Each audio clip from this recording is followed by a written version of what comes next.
Welcome back to the Obvious Choice podcast. I'm Jonathan Goodman here with Ren Jones, Amber Reynolds. One of the main reasons why I have this podcast is to test ideas, to be able to talk through ideas. And in particular, for the book, I believe it's very important to have a single priority in your work and to have everything else support that priority. And so while I like doing this podcast and while we enjoy it, the podcast is not the priority. The podcast is, yes, a marketing agent, but more than anything else, it's actually a way for me to test in real time the material for this book that's going to be coming out January 2025. And that's what this episode is. There has been a change in the direction of the book, where the Obvious Choice book was call it a small business book before. And, if I'm honest, that never felt quite right.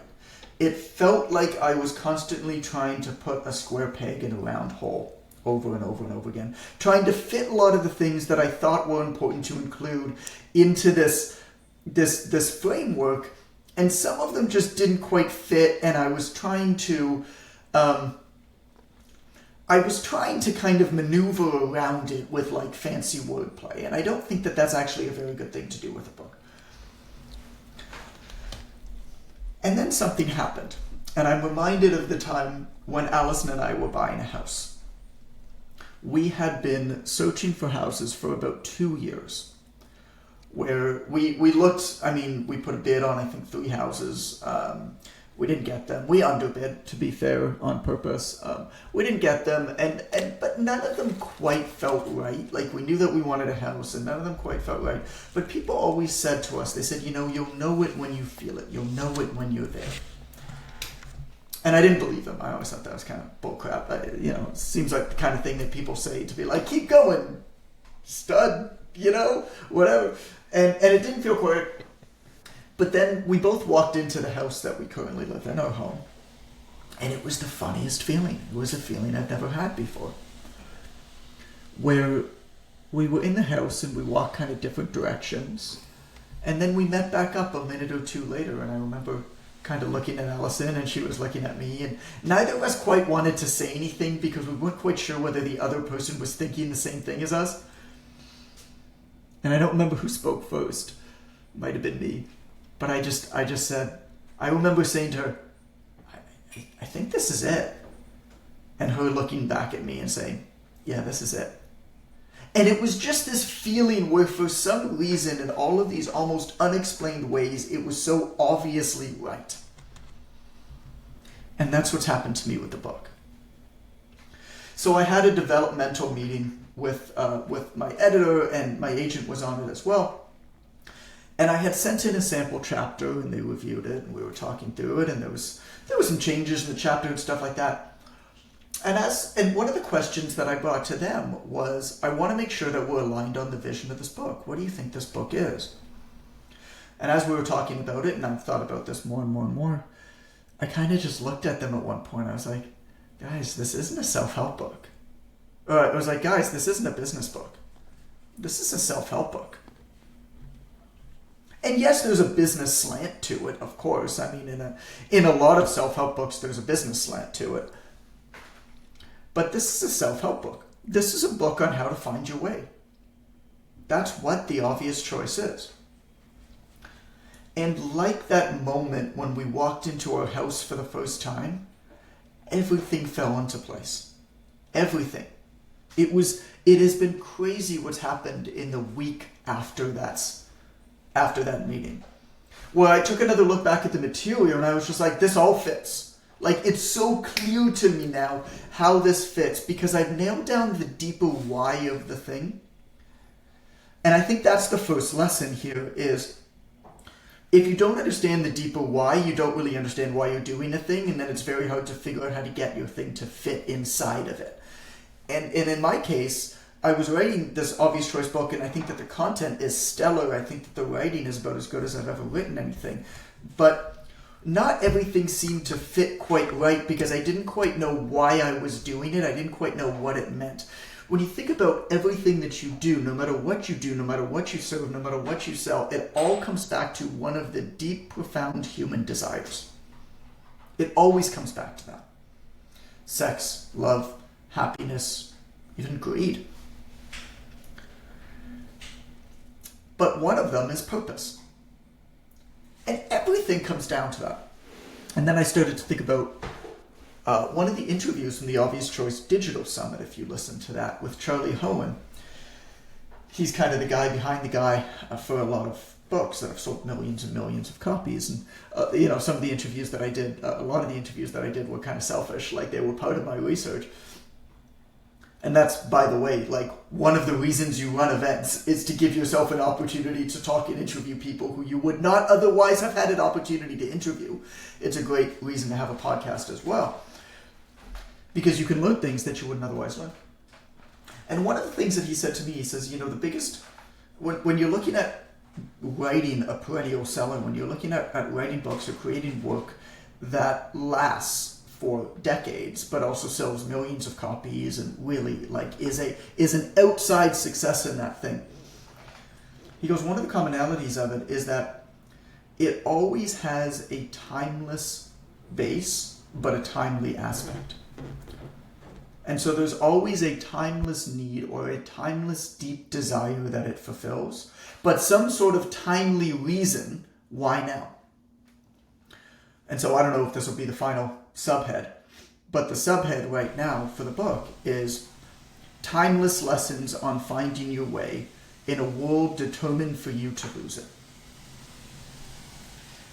And so if you think about that, there's very much the timeless aspect of finding your way. Like, humans are always going to feel like they need to find their way. That has always been the case. That will always be the case. But the world that we live in today, where, and I'll talk about some of the sections and stuff like that, I mean, it comes down to social media, but it also comes down to external pressures, a lot of kind of confusing elements in, like, what do we do for work? Should we go to school? Like, all of these things, right? Where this world that we live in seems destined and determined to just kind of pull us away from who we actually are, so that we become something that we're not, to appease people either, like, we can't even name, let alone give a shit about. And that seems very timely, doesn't it? Even though it seems timely, though, that's always seemed timely.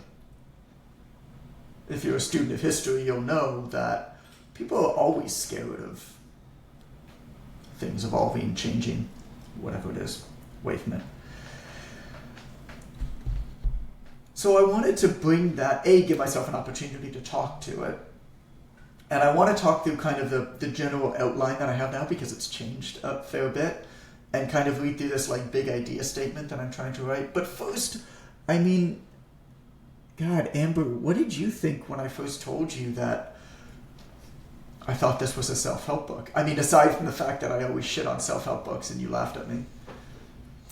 Yeah, I mean, because in a podcast episode a while back, you're shitting on self-help books. And then so when you messaged Ren and I saying this new direction, I was like, that's the universe in action right there. Yeah, right. As soon as you say never or you start shitting on something, it's coming back your way. You don't know when, you don't know how, but it comes back. So it made me laugh because the universe was like, all right, we'll see about that.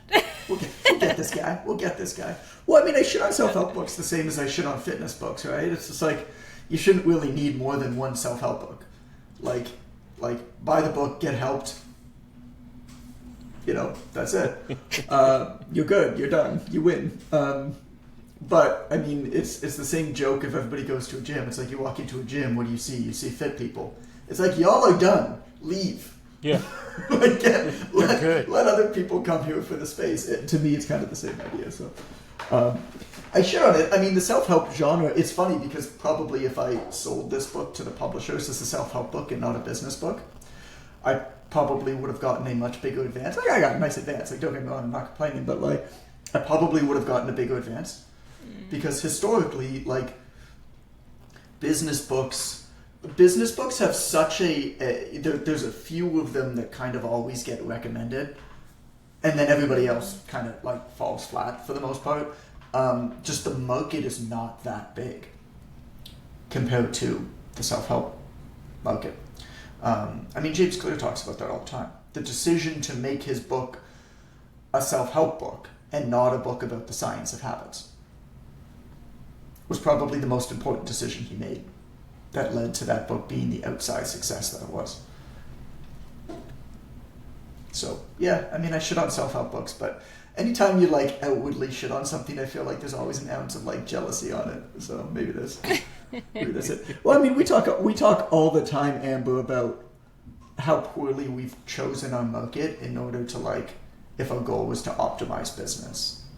Mm-hmm. I mean, you think about the quality of work that we've done and the fact that we've sold it to fitness professionals who historically don't have a lot of money, en masse, now this isn't everybody, but en masse and aggregate are not that serious about their professions and often don't last that long in their professions. Even if they do well, they move on to something else. It is not a good market if you are selling professional development.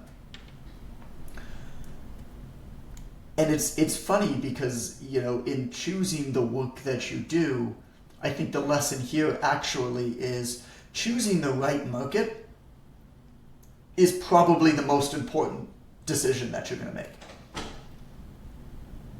Because choosing a really good market and doing just subpar work, you'll do better than choosing a bad market and doing great work. Mm-hmm. Sorry, I think choosing any market and actually doing something is the best decision that you'll ever make. Well, it'll lead you to the right market. It'll lead you to you're going to more quickly come to the right market by choosing any market. Right. Man, that's well, so we'll talk about that a little bit. We'll definitely talk about that a little bit.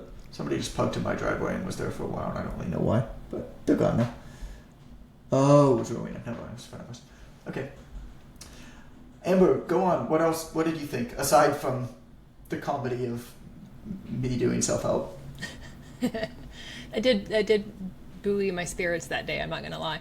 I think it's interesting because I feel like, I mean, most business books that I read are very kind of practical, mm-hmm. Which is great for certain things, but I think it is needed to add the internal dialogue that everyone kind of goes through to make running your own business not feel so lonely. To not feel like you're the only one experiencing this thing, this thought. Just like we talked about the other day about like everyone is doing more, faster, better than me. Mm. When in reality, everyone has the same doubts, questions, worries. And so having a book lay that out, like, yes, it's practical, but also it's comforting and just lets you relax a little bit to know that you're not the only one. To know that you're only one, and also needed. Just like give some, my whole thing is you're never going to know really where you're going until you get there. And then at that point, you've just set a new destination anyway. And so, the goal is never the destination, it's the journey, but you need to have a beacon, you need to have a direction. And that direction needs to be very much good enough to set you in the right path. But to me, the idea of getting a good enough direction has a lot to do with confidence in the process, as it does actually choosing the best thing. So I agree. I mean, the way that we decided to organize these chapters, these lessons, and I have 20 of them, I believe it's at right now.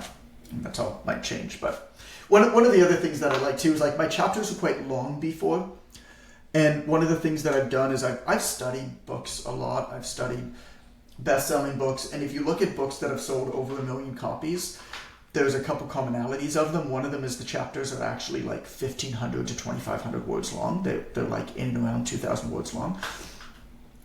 Whereas conventionally, you think of chapters as being 3,000, 4,000, 5,000 words long, quite a bit longer.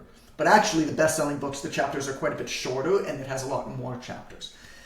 And my chapters were in and around 4,000 or 5,000 words before. But now they're probably going to be around 2,000 or so. And the reason for that is I'm not trying to do too much. So what we decided in this developmental meeting is that each chapter is predicated on a single mindset shift. And that's all. Like, it's one mindset shift, one chapter. I'm not trying to do more than that. And so I'll give you kind of the names of the chapters and stuff like that and the mindset shift that we have right now, because I think it'd be kind of fun to go over that. But first, what's interesting is that the signs have always been there for this kind of change, and this is the reason why I wanted to bring it up, I think, for anybody listening as well, to not sort of fight these signs, just because it's like, I'm writing a business book, and then something's like trying to knock you over the face, and like, nah, man, this is self-development. This isn't business. This is self-development. Like, knock you over the book. The signs were there, and this idea of finding your way. I mean, that's my entire story. My entire journey is like, I stumbled upon my way very early, and then I completely lost it when I started to build the company that I always thought that I wanted, because it's what other people say that you should want, and you should do all these things like hire all these expensive people and measure all these conversions and all this kind of stuff. And I completely lost my way. And then there was the process of coming back and finding it again over the last couple of years. And really, for me, that meant simplifying it. And I've known the first line of the book for a long time. So I collect certain things as I read books. And one of them is first lines, is great first lines of books. It's one of the things that I highlight and say. And so I copy, like, somebody else has a great idea, a great way to say something, like, yeah, I'm going to grab that and I'm going to make that mine. There's a book called Elantris by Brandon Sanderson. Brandon Sanderson is a good sci-fi writer. Light page-turner sci-fi. I've always enjoyed his stuff. And Elantris was one of his only sort of one-off books. A lot of what he writes are like multiple, 500-page books in like a 4-book series or something. But the first line of the book was, Elantris was great, once, period. And what I love about first lines is that a great first line is a slippery slope where you can't not read the next line. It says so much in so few words. It sets up the scene. You think about how much is going on. Well, Elantris, you know that it is a place, right? You know that that place used to be wonderful. You know that it's not anymore. And, okay, I'm going to fill the gap here. That is a powerful 4 words. And so the first line for this book was always, well before I decided this change, was business was great. Once. And come hell or high water, that's going to be my first line. But that's not a line for a how to A to B to C business book. Right? That's a line for a book about a journey. About having something and losing that thing. And then getting that thing back. So I always kind of knew this. If I look back at all of the different signs and the sections that really stood out to me were always about this kind of journey. Let me read you the big idea statement that I have, and it's very rough and not very good, and I'm not happy with it, which is why I want to read it to you. And to give you, so do you guys know what a big idea statement is for a book? Every book has one. I have no idea. I've never heard that term before, but I'm inferring by the language what it probably is. I don't know if it's the official term or not, but every single book somewhere in the intro has a single statement that basically sums up the entire philosophy of the book. And so Atomic Habits, for example, I don't even know exactly where it occurs, but he says, this is the meaning of the phrase atomic habits. A regular practice or routine that is not only small and easy to do, but also the source of incredible power, a component of the system of compound growth.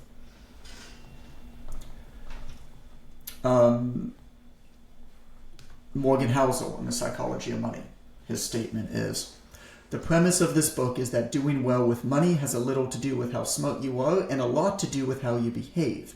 And behavior is hard to teach, even to really smart people. So that actually uses a very common writing technique, which is a musical technique, which is A, B, A, B, A, B. Da, da, da, da, da, da, da, da. right? It kind of like goes there, comes back. So there's kind of a musical element to that, which is a really effective writing tool for being able to recall information as well. And so anyway, going back to me stealing stuff, there's a line. There's a line by Richard Feynman, who's a famous physicist, who says, "The first principle is not to fool yourself, and you are the easiest person to fool." So that's a famous quote. So if you ever want to like make something that's like really sticky, basically just look for famous quotes and like sub in your words, because they figured out a way to say something in a really, really sticky way. And if you notice, that line also follows that ABA, BAB kind of musical, like talks about something then brings it back. And so here's what I'm playing around with, and I really want some feedback on this, guys. And when, if you can like say this better than me, that'd be great. I say, the premise of this book is that in order to do well, you must be yourself, and being yourself is the hardest person to be. We're led to think that in order to be a success, we have to find the capital B best way in an ever-evolving world. But what we are not told is that the search is perhaps more damaging than anything else. Instead, we're better off finding our version of a lowercase ge good enough way, one where we have confidence in our process and sticking to it. This is the nature of the phrase obvious choice, a decision we make that aligns with our natural skills, attributes, and energy that we can build off of. Clearly, like, really shitty. Like that is not what's going to be in the book. I think the first line is decent. Yeah. What am I trying to say there, guys? Man, I don't know. I kind of liked it, John. I don't.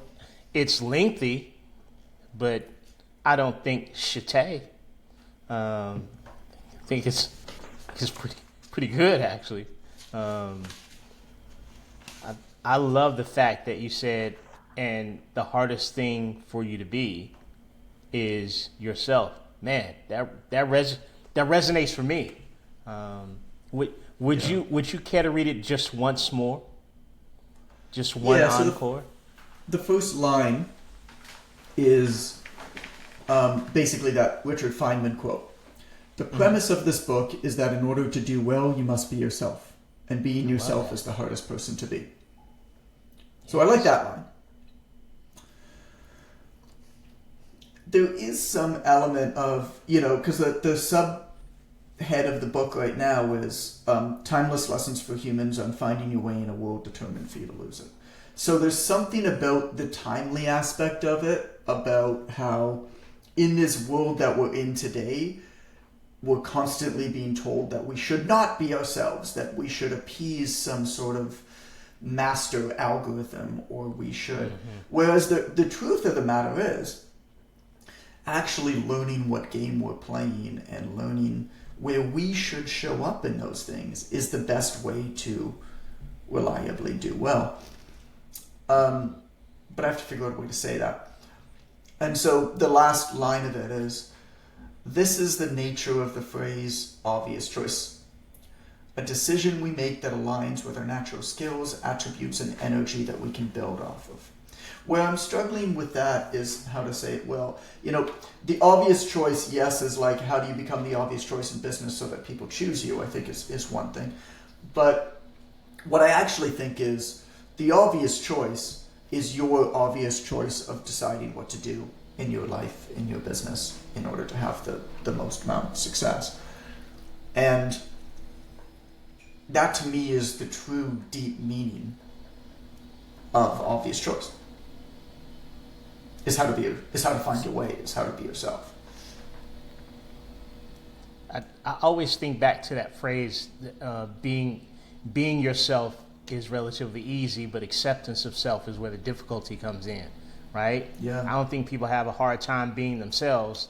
I think we have a hard time accepting ourselves against the contrast of that machine that you just mentioned, right? Right. Because we're always measuring against, for lack of a better term, life algorithm, right?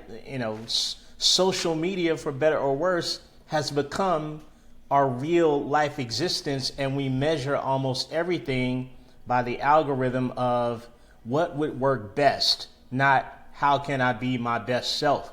Like, we're always trying to judge what might work against the contrast of what we assume people think and want and need, instead of just being what we are and allowing the people that need that to come to us. It's sort of bled into reality now. I think. But say that line again for me, Ren. What would work best? Not. Yeah. What would work best? Not who we actually are, right? Not our best selves. I ramble a lot, John, so you have to listen to the playback to get that one. Yeah.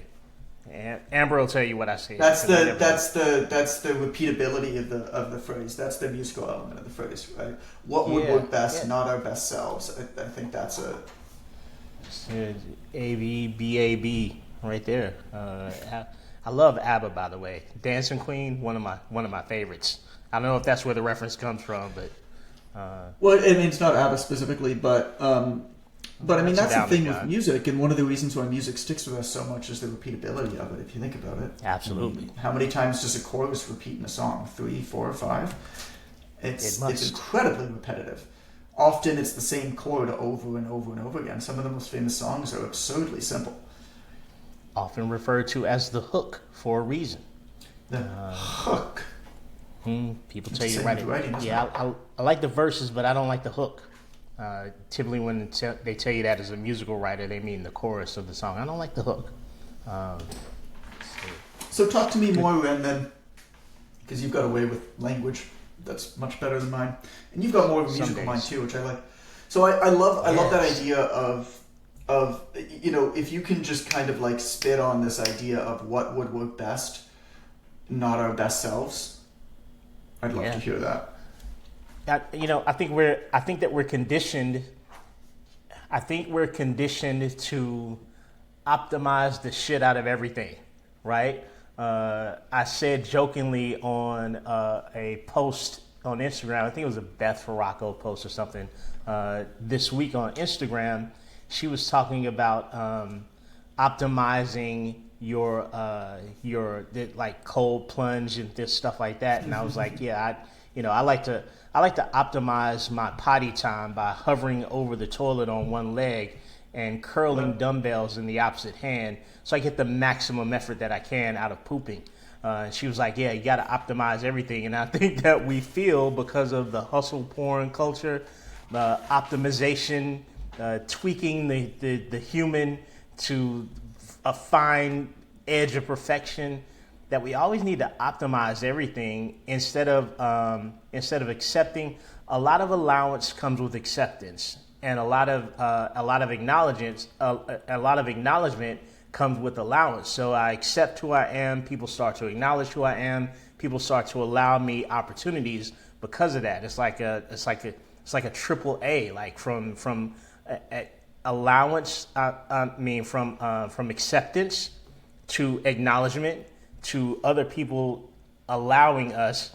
And it's like the thing that you mentioned about the still the underpants question mark profit, right? People want to go from sort of from acceptance of self. We don't really concentrate on that.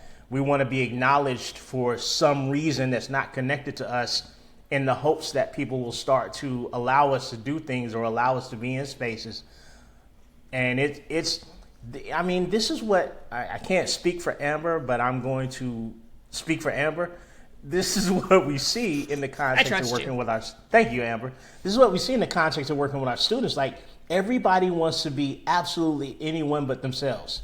Like, it's just the biggest problem with them trying to do business. I know this is no longer a business book, but I think it probably bleeds into everything else, man, that you can't get to a place of acceptance, so nobody's ever able to acknowledge who you actually are, and then you don't get the allowance of opportunities that you want. You're trying to skip the first step and trying to figure out constantly who you need to be in order to provide yourself with opportunities, and that's problematic, I think, across the board.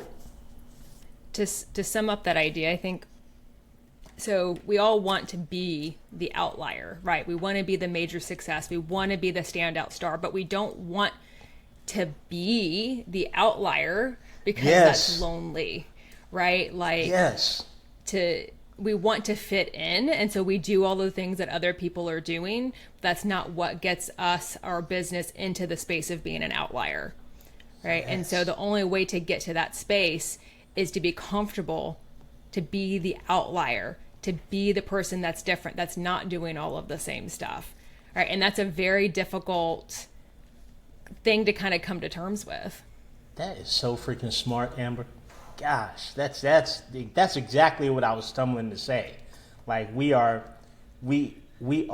fictitiously inclusive, trying to fit in, and that makes us sort of be fictitiously an outlier. We make up some outlier instead of, like, just be who you are. You're an outlier already, but nobody wants to be that person. They just want the stuff that comes with that. Man, that's so good, Amber. I never thought about that. I'm gonna have to listen to this. And the thing that gets you there is all of the obvious choices, right? The things that are right in front of your nose, right? Like the girl that was really into space and astronomy stuff, right? It was right in front of her face, and that's the thing that's going to make her the outlier, right? Yes. And so it's not just becoming the obvious choice; it's learning to make the obvious choices and being comfortable with that decision, knowing that it may not be the general consensus choice, right? That's so good. So good. I remember talking to Alex Pfeiffer in the OTA. I think he's gone through OTM now. He's so sweet. And I remember the day he told me, oh yeah, I do craft beer in my kitchen. And I was like, what? Bro, you make craft beer in your house? Do you talk about that? No, I just don't really want to associate that with my business. I'm like, what? Brews and barbells? Like, what? And it was, and outside in, it was super obvious to me. And he was like, that's weird. I don't want to do it. And I was like, I was having a Macaulay Culkin moment. And you're fucking weird. And that's why you should do it. Right. Like, and I'm weird. That's why you set appointments. It is that weirdness that will attract people to you. The more we lean into that weirdness, the more we let our geek flag fly, the more we will attract people to us. We don't want to stand out, and we don't want to accept why we're different. At the same time, we admire people who do. Yes. Because they do it away different from us. There's an LED sign that I'm trying to find for my office, and it says, normal gets you nowhere. Oh, that's so good. Mm-hmm. Man, that's some good shit. John, you're going to have to listen back to this episode. That's just, Amber's got some nuggets today. That's awesome, man. Wow. I feel like I should write something. So let me go through then the kind of framing of the book real quick, because I think that'll help. So there was a line that I had it was actually in the first chapter before, but it was a line that every single beta reader independently, there's been like 4 people who've looked at the chapter, each one independently, including my editor, all tagged as being like, yo, this is good. And like, when that happens, you're like, I got something here. Right. So the line is, find your good, close the book, and execute. Mm-hmm. And so I've decided actually to frame the book with that. So part 1 is find your good, part 2 is close the book, and part 3 is execute. I love it. So part 1, find your good. The chapters right now, so keep in mind the way that I've laid this out is I've got the title of the chapter, and the title is sort of a declarative statement. And then there's a mindset shift. Now, the mindset shift, I don't think is actually going to be listed, but it's there for me to make sure that like everything fits into that mindset shift. So chapter 1 is called When Ambition Results in Recklessness. And the mindset shift is, it's helpful to admit that we're all actually amateurs. Chapter 2, or lesson 2, success shouldn't be a surprise. The mindset shift. Curated selections of successful stories skew our reality. – Next is fix what's inside of your fence first. And this one is, your social media bubble represents maybe 0.01% of what goes on in the world that affects you, and likely larger to 0.000000001% of what goes on in the world at large. Lesson 4, figure out what game you're playing. There's a lot of good advice from smart people that isn't good advice for you. Lesson 5, remain optimistically ignorant. It's too easy these days to know too much about a thing. Lesson 6, trusting you is more important than your credentials. In our world, we know what matters. Others don't live in our world, though. Lesson 7, tech changes, humans don't. Computers thrive by being efficient, humans thrive on strategic inefficiency. So, those lessons all fit into that idea of find your good. Basically, like, how do you actually figure out what it is about you, that game you're playing? How do you figure out how you're going to stand out? And, like, be okay with that. Which one jumped out to you there? I don't know about for Amber, but a few of the podcasts jumped out to me. The one about when you're I can't. It was like third from the last, but that podcast jumped out to me. Figure out what game you're playing?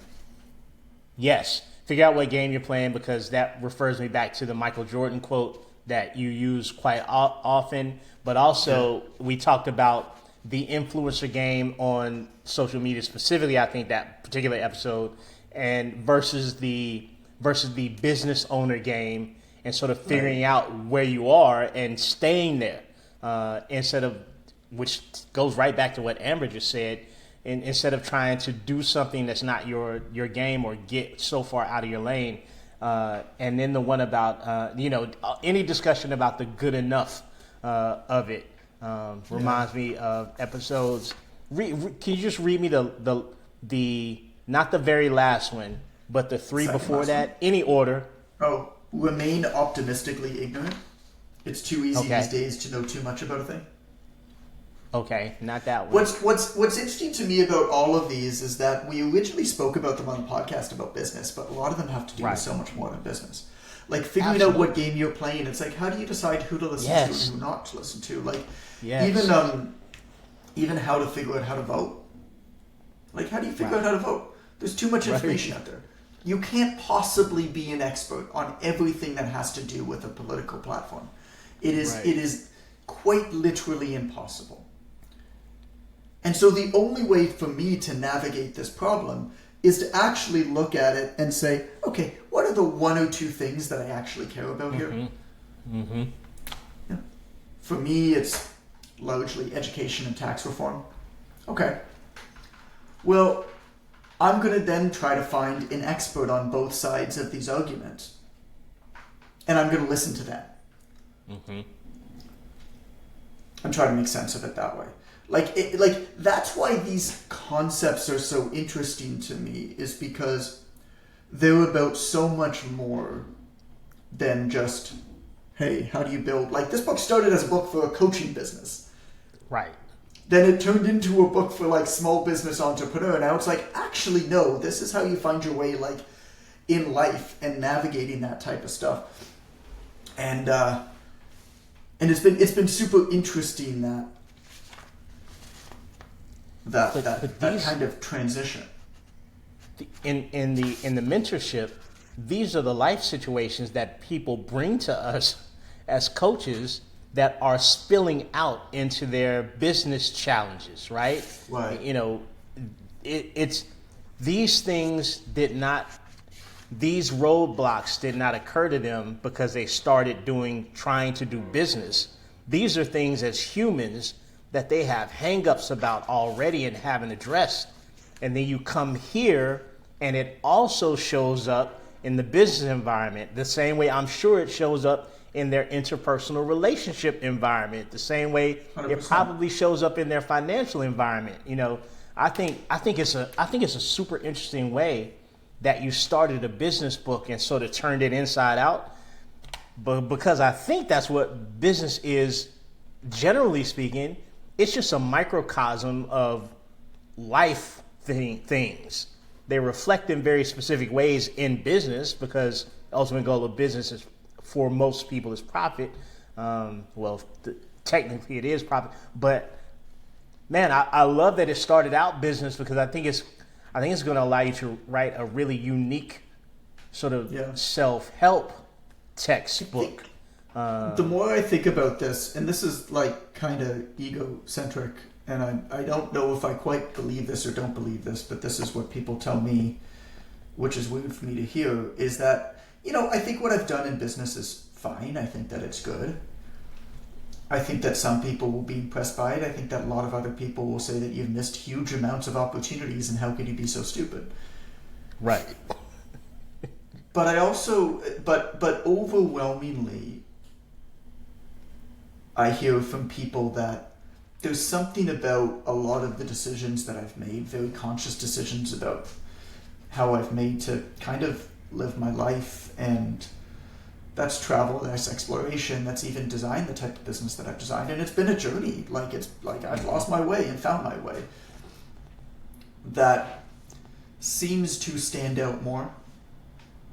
Who am I to write a book about business? There's a lot of people who built businesses like mine, but I don't know if there's as many people who have been able to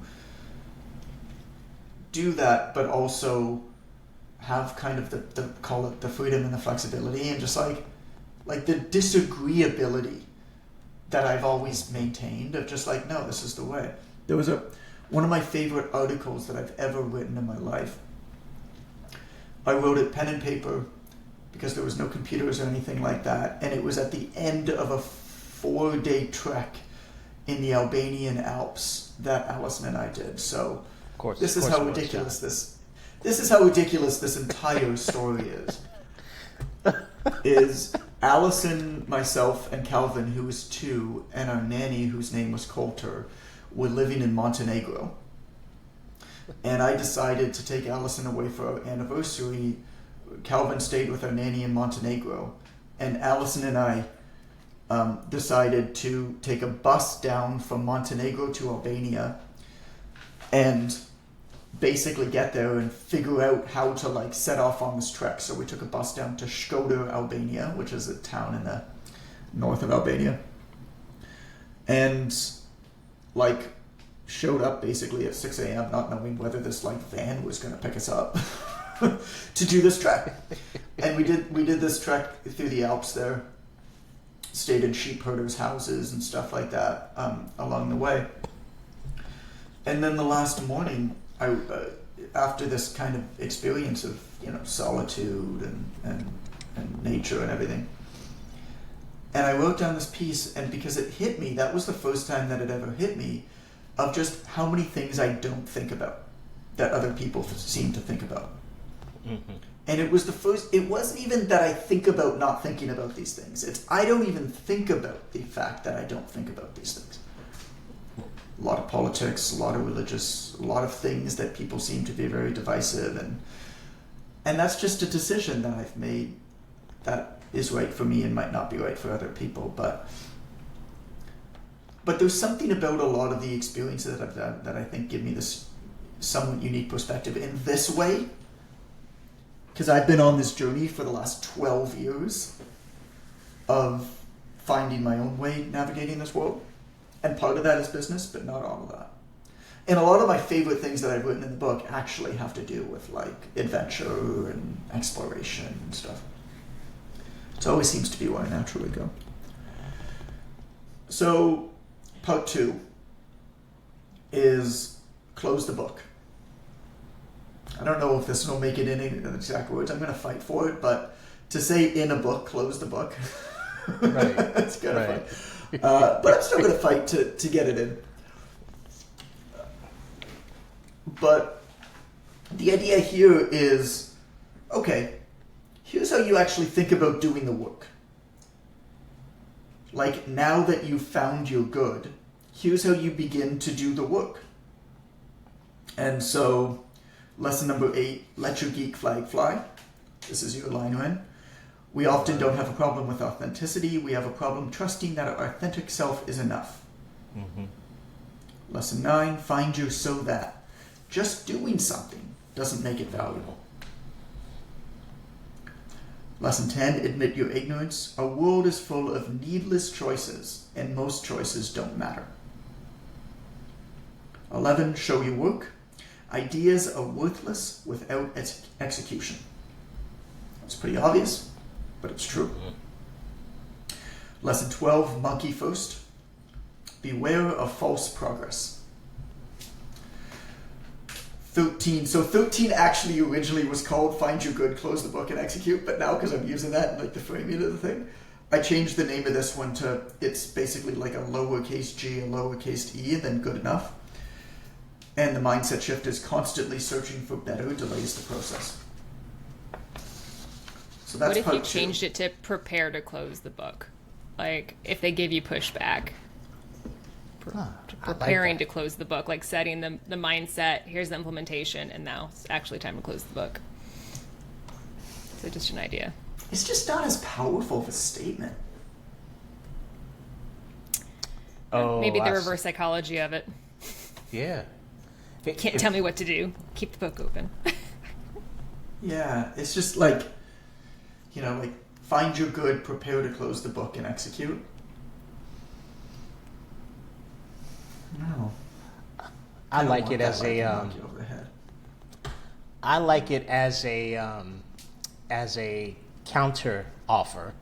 Because I think it's so important to have that language in there about closing the book, because it's so congruent with what, from the time that I've known you, it's so congruent from what you've taught me to teach, is the imperfect execution, like right. Doing something.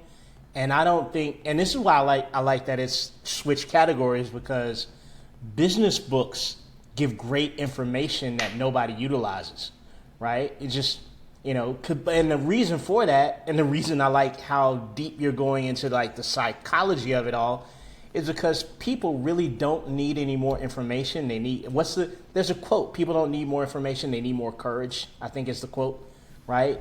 Like, so I love the idea, the concept of, okay, put this down, right? I don't want you to read this next month again while you don't do shit, and then a year later dust it off and say, oh, I'll get inspired today and I'll read this, and you continue to not do shit. Like, put the book down and go do something. Use what you've learned. That's so. What a goddamn awesome. Surprise! You know who that quote is by? No. James fucking Clear. Dare you to put that in the book? Like, you're welcome, John. Thank you, James. Oh, he just solved so many problems, John. You never know where that type of wisdom might just show itself. He says most of the time you don't need more information, you need more courage. Yeah. Well, and that guy, right, everybody? That guy. Thanks, JC. I'm so pleased with myself. Yeah, I know, that was well done. I wasn't even trying. I didn't even know that. But that's the idea, is the second part of the book is like, okay, how do you understand now all of the reasons why you're being pulled away from your way, mm-hmm. and you know how to tackle that. Section number 2 is, okay, now here's how you actually start doing the work to get back to your way. And I'm on the fence whether I'm going to do this or not, but I'm kind of playing around this idea of having like an interlude to start each part. So there'll be the introduction, but then an interlude to start 2 and an interlude to start 3, which is basically like my story of finding the way throughout. And so the interlude with 2 is like, it'll probably start with, things were falling in on all, like Allison had cancer, business wasn't going well, like all of these things were happening.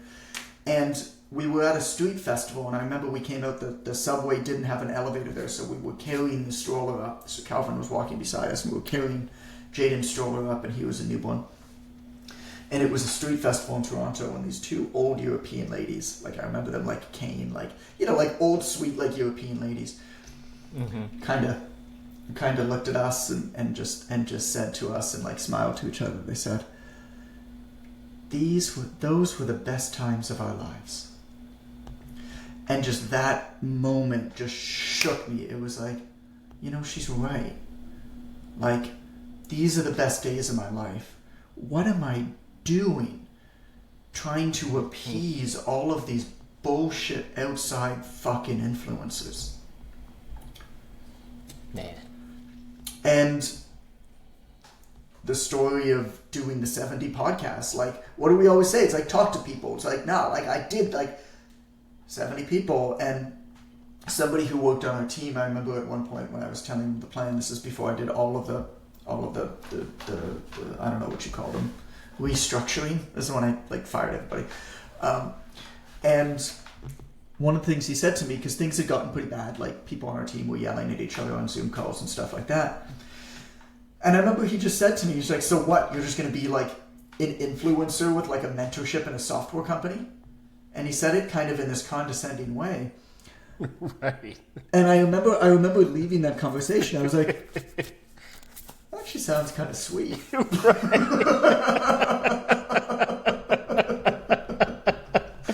Don't threaten me with a good time. I was like, I'll take it. Actually, okay, so what are you going to do? You're actually going to be able to like create stuff and like fulfill that need of yourself, have a really, really effective cash flowing business, and then have this like fun, scalable project on the side that you're doing, and none of the other nonsense and bullshit. Right.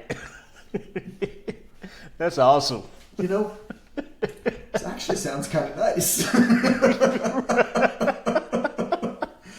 Oh man, thank you. By the way, you're fired.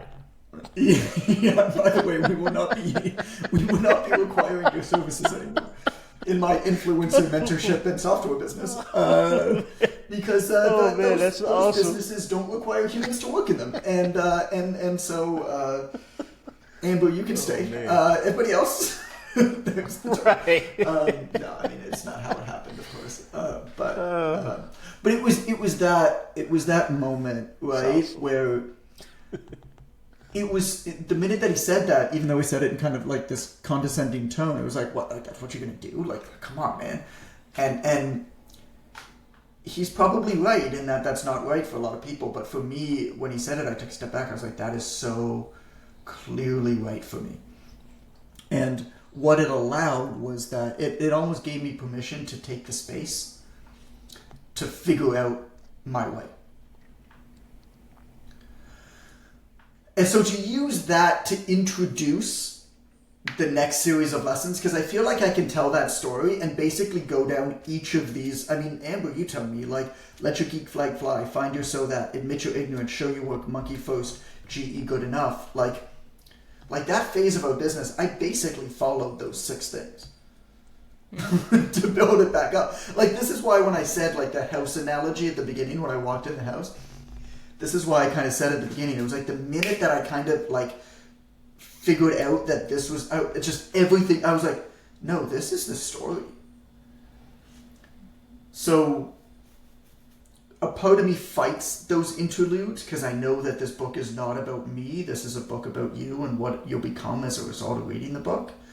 But I wonder whether there's a quick interlude story or two that I can add there. The illustration helps because it's easy to like, okay, I get it when you talk about a concept, but then there's a difference between, oh, I deeply understand and can recognize this in my own life. And I think sometimes we need that example or that story to help us better identify it in our own lives. So I think it would be worth doing with the right stories. Yeah, and so I was thinking not originally because it makes it longer, but it makes it longer. And it but could be impactful. It'll be fast paced. I mean, I'm like this story would be no longer than 12 to 1500 words. This interlude, like I would be like probably 600 to 1,000. I mean, it would be, it would have to be very short, very quick hitting. because that's one of my biggest negatives, one of my biggest arguments against a lot of self-help is that it's just like, you've been telling me the story for 6 pages and I don't even know why yet. Like, you're just trying to fill pages at this point because you don't have enough to say, because you're trying to put... Whereas I have 20 ideas over 20 chapters, you have 1 idea over 300 pages. Like, that's why I kind of wanted to design a book like this. So part three is I have it and execute, but it might just be execute. But the story here, Amber, I mean, I don't know if you know the story, but one of the reasons I wanted to talk to Alex, so Alex Cartmel is going to come on this podcast for the next episode, and I'm interviewing him, and what I'm doing is, he doesn't know this yet, but, and don't tell him, please, Amber, but one of the things that I want to do is really revisit a moment that him and I had, where we had spent hundreds of thousands of dollars over a year doing product innovation research for Quick Coach. God, the amount of time and energy and money, and I don't regret it. We learned a lot about it.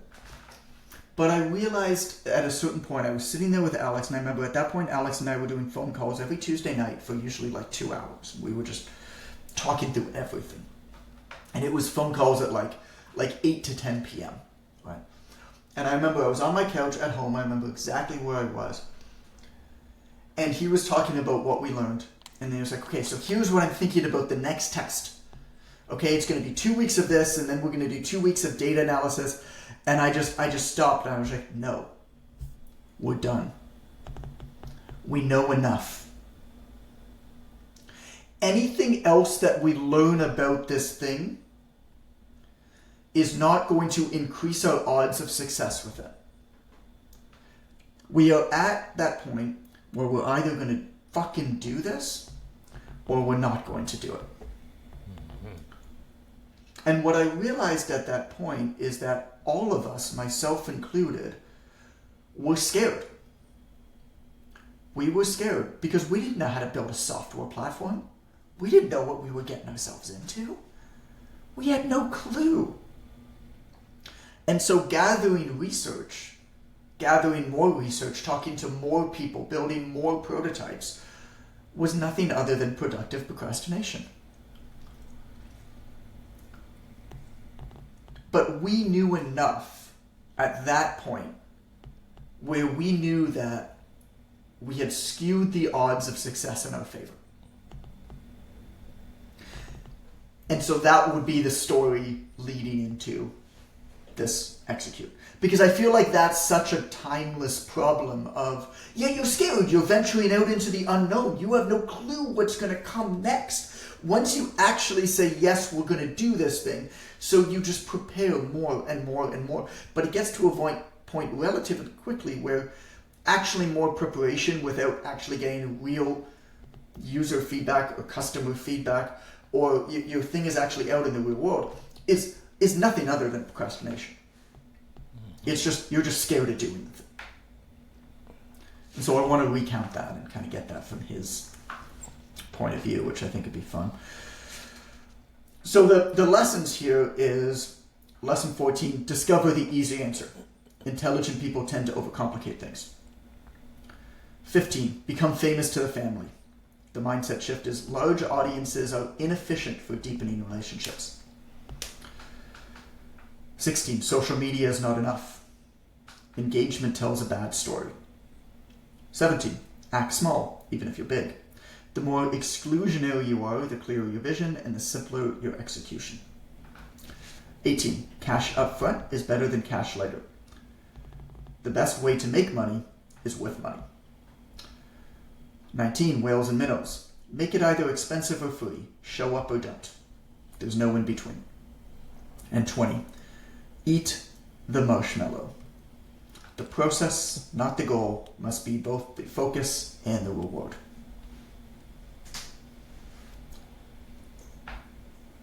What do you guys think? Whales and minnows is always going to be my favorite. Whales and minnows is my life philosophy. It is so much more than a business philosophy. It is, if you're going to do a thing, do the thing, or don't do the thing. Don't half-ass it. Don't tiptoe in the pool. Right? I call it, once you dip the tip, you're all in. Any guy knows this.